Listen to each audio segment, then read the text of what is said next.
इस दुनिया में कोई गरीब नहीं है। एक समय की बात है, भगवान गौतम बुद्ध एक गांव में धर्म सभा को संबोधित कर रहे थे।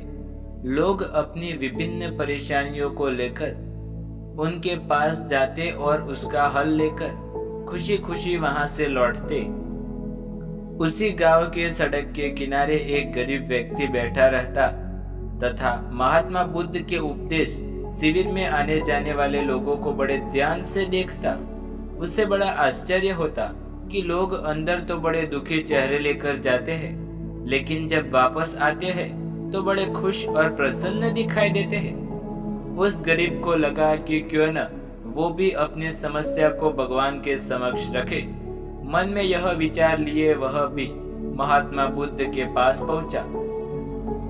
लोग पंक्तिबद्ध खड़े होकर अपनी समस्या को बता रहे थे।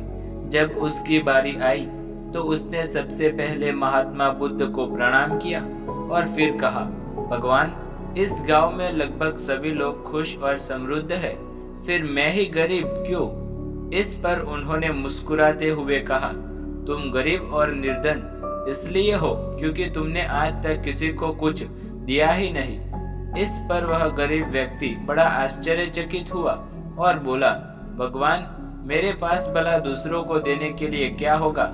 मेरा तो स्वयं का गुजारा बहुत मुश्किल से हो पाता है। लोगों से भीख मांगकर अपना पेट भरता हूँ। भगवान बुद्ध कुछ देर तक शांत रहे, फिर बोले, तुम बड़े अज्ञानी हो।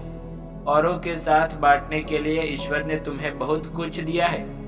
मुस्कुराहट दी है जिससे तुम लोगों में आशा का संचार कर सकते हो।